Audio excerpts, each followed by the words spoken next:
It is the quick take after Fulham's 2-1 victory in injury time against Southampton. Ryan Sessegnon, Fulham loves you more than you will know. Bloody hell. Bloody hell, Dan. What the hell was that? Bottom of the league, record lowest points tally. We made that so hard for ourselves. I mean, amazing scenes, but honestly, grow up, Fulham. Grow up. Yeah, that was like 90 minutes of just dire slog football, and with two moments, one of a bit of luck, like massive deflection, and then a goal that just epitomises Ryan Sessegnon again, isn't it? And like you can't pick anyone more perfect for these moments. Why is it just? There's just the narrative and the story. It's just always him at the moment. It's just so wonderful, and those celebrations were amazing after what had been like morale was down. But I mean, ultimately, the story is I was going to be on the quick take. We were going to win. I don't know what there was no need to worry. It was always going to be fine.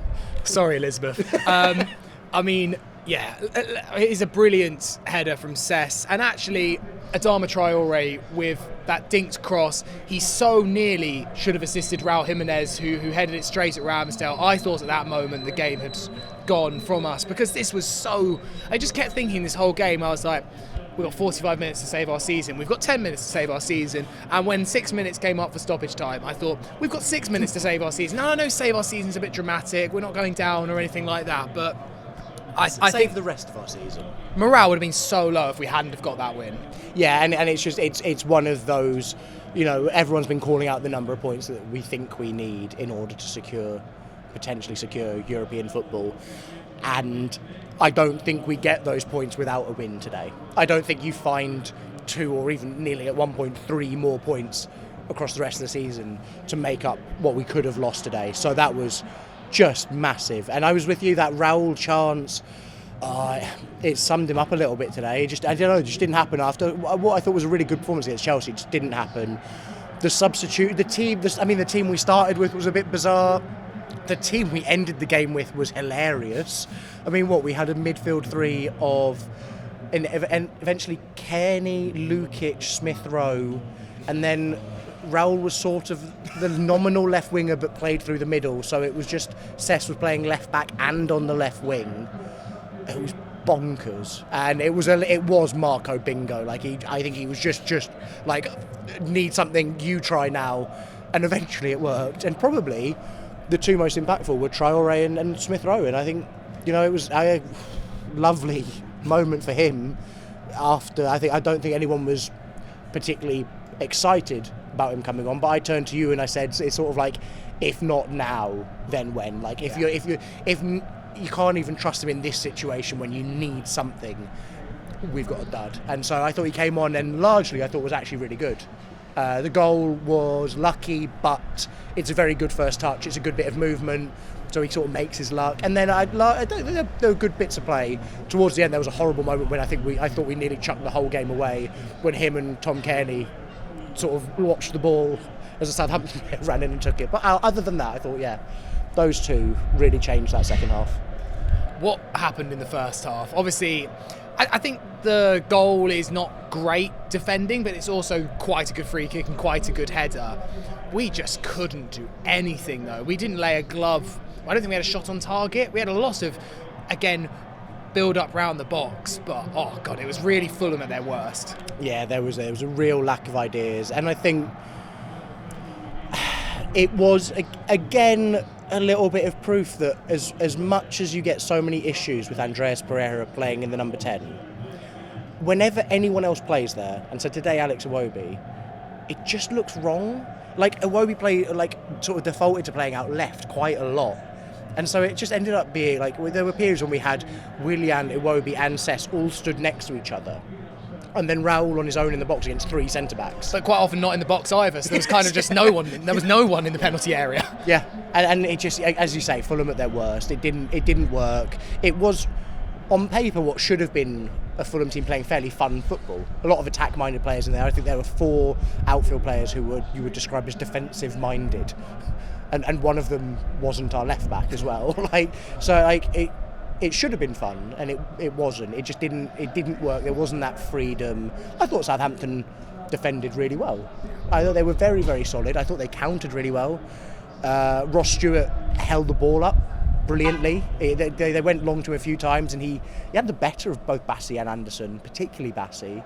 Sulemana looked dangerous. I thought it was they were the better team. Whilst we had all of the ball in the first half, they looked more dangerous. I don't think this was the greatest time to play them, and then clearly Rusk has got them pretty organised, pretty tough to beat. It felt just like a nightmare. Like as soon as we went 1-0 down, I was there going like, this is going to be a horrible, horrible day. And obviously in the end, it's turned out to be really fun. But my word, it was just 90 minutes of pure pain. Felt very similar to the Brentford game in that just sense of like first half goal, and Fulham kind of had lots of the ball, kind of had lots of the play, but also just for a lot of the game just looked like there was never going to be a goal. As it's just Fulham's inability to break down a low block. It's just not our strength, and next season we're going to have to figure out ways to get past low blocks. Yeah, we are. And I mean, I guess a benefit, next weekend we're playing against a team who's probably the uber opposite of a low block. But yeah, there's just that lack of creativity. And again, I didn't think Alex Iwobi played particularly well today, but that ball to assist Smith Rowe is exactly the sort of spark idea that you need, that we seem to lack. It's a lot of players who are very comfortable at doing the basics and the easy stuff. Like you think, we laughed about Sander Berger, but Sasha Lukic, Willian, they're all people who are very good at keeping the ball, but it feels like you need more risk takers, and that's what we lacked. We lacked risks today again, and then Iwobi comes up and puts as he put the ball in the air. Genuinely, I thought he just wasted. I think he spooned the ball up in the air. He goes, "What are you doing?" I mean, I think against a better team, I think that's fairly easily defended. It was fairly shocking that Smith Rowe was allowed to just bring it down, and even though it takes a deflection, and that's unfortunate. I mean, I think that one was partially down to the quality of the opponent. I mean, Willian was on the left today and he struggled badly. Had shades of Brentford last year. Just, it wasn't his day at all. And look, I didn't mind bringing back Willian. I thought for seeing out matches, I don't like seeing Willian starting left wing. I know that's partially down to injuries. If Reece Nelson was fit, there's no way Willian would be starting left wing, but boy. I was shocked he started. And I guess that's the thing we haven't spoken about is Anthony Robinson not being in this side. Yeah. And so sort of by default you lose. Sess is probably, we debated it, I think Sess is the most sensible person at the moment to play there because he's playing really well and you need him somewhere. Yeah. So it kind of made sense. And again, in a game where you expected to be on the front foot a lot, he was always going to have to do more attacking than he was going to have to do defending. But I was surprised that it meant Willian came into the side, and that this whole thing of like Sasha Lukic out in like a really attacking formation, he looked off it, and I think people were getting, quite rightly, very frustrated because there was a lot of things that weren't coming off. He did hit the post. He had a really good effort, hit the post. There's those little flashes, but you can see it happening when he goes to take a man on, and he does them with the idea, and then he just doesn't have the pace to actually follow through and back it up. Yeah. Like he'll beat them in that split second, but they're always going to be able to get back and defend it because everyone's quicker than him now, which is sad to see. I didn't like it, and I'm with you. Like I just don't think he can start next week. Like, I don't think he should be starting any games between now and the end of the season. And we shouldn't focus on too many negatives because ultimately there's a positive. But it feels like, and I said it to you, we might look back on this season and think, was signing Willian on a free in January really the most optimistic and forward-thinking thing we could do in a season when we looked like we might do something special? Well, I mean, like, as I say, I thought it seemed like a sensible-ish transfer for a little bit of depth in terms of someone to bring off the bench. I still think Willian off the bench is fine, when he's got fresh legs and he's against tiring legs. I think it kind of sometimes works, but yeah, today was not it. And if you can't perform against Southampton, then, I don't think you're going to be great against Villa, personally. I mean, like, look, it's obviously incredibly positive. We got the win. Brighton also got a win. They were 2-1 down, we could tell, with 2 minutes to go. Look, at the moment, it's like, actually, I think we just need to put a string of wins together. We can look at Brighton, we can look at Bournemouth, but we need to look at ourselves. Today, we almost threw away the season. I'm so delighted we're through it. It gives us another life again. It gives us a bit of hope, a bit of optimism, but I guess, is that it? Should we be that worried about the performance? Ultimately, it is 3 points. Yeah, I was wondering this. Does it matter? And I guess no. Everyone, you've got all the cliches about the business end of the season, and you just got to do what you got to do. There are concerns because, like, come on, like, there's getting games over the line in tricky matches, but this was a gimme. This really, like, you can say it was maybe not a great time to play them, etc., etc. This was a gimme. This was a free win, and we made it so difficult. So I think there are concerns, but ultimately, as you said, like, if we could just for once string something together. Like, Wolves have won 6 on the bounce now. We are yet to win 3 games in a row across this entire season. We're also yet to lose 3 games in a row. You know, our maximum of both is 2 wins in a row, 2 losses in a row. Yeah. If we could just fix that, like if we do 3 wins in a row between now and the end of the season, I think we do it. Yeah. Good time. It'd be a good time to pull it out.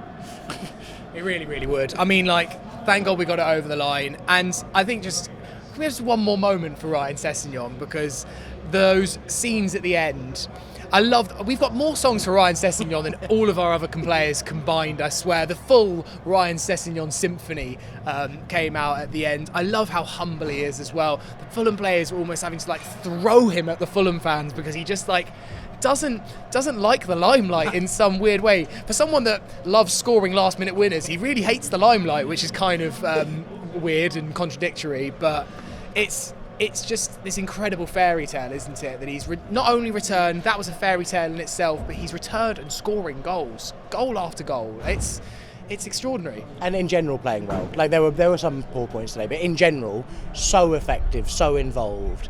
And, you know, like, there is something to be said, I think, about having a player in your team, and we actually have more than one. Like, there's Tom Cairney in there as well. There are other, I think Harrison Reed probably is, but, like, he knows exactly what it means to play for Fulham, and you see that in that moment, how much it means to him to score that goal. It meant just as much to him as it did to us celebrating it. Like, he was celebrating just as hard as the fans, and it mattered so much to him. And I think in moments like this, when you're waiting, you need someone to stand up. Having someone who is desperate for Fulham to be as good as they can be and do as well as they can is only ever going to work in your favour, because he was not going to stop, and he wasn't going to. There was nothing that he wouldn't try and do to get Fulham over the line today, and the fact that he did it, and we all had that moment again, very like Alice Spurs at home as well, that sort of thing where we'd have celebrated that goal so much if Raul had put in the header like he should have done. But there's just that extra few percent when it's Sess, isn't there? There just means a little bit more when you see him do it. Honestly, it's a fairy tale, and welcome home Ryan Sessegnon, because he just fits like a glove. Everything about him, wherever he plays, right wing, left back, left wing, it just seems to work. And we always knew it. We always knew that give him a chance in the box and he tends to bury it. That was why that miss against Bournemouth was so surprising, because you normally back him. But the thing about Sess as well is he loves a narrative. It wasn't a narrative to score against Bournemouth in the middle of the game. Much more of a narrative to score against Southampton in the 90th minute. Much more entertaining. Can we also give a shout out to Kenny Tete for inexplicably putting on a motorbike helmet and getting on the back of a motorbike immediately after the game, walking away from the ground to come and film this. Just see Kenny Tete just donning a motorbike helmet, doing a little backy and like zipping off. I have no idea where he's going. You gave Kenny a fist bump like he's your mate. Like, Kenny, I gave him a fist bump, and you're like, oh, is this someone you know from uni? But what a guy! Like, Lime bikes away from Stamford Bridge, zooms away on a motorbike from St Mary's. What a guy, and he played brilliantly as well. Kenny's got Saturday night plans. He hasn't got time to go on the club coach. He's getting a moped straight back to London for whatever great Saturday night that Kenny has in store. I've always maintained that his chant should be Saturday night, I love the way you move, Kenny Tete. So there we go, let's get it going. This will catch on the quick take. Absolutely love to see it. Thanks so much for watching. Also, Horsham, Conference South, here we come. Europa Conference League, Horsham. Up the Lardy Army and up the Fulham. You whites. You whites.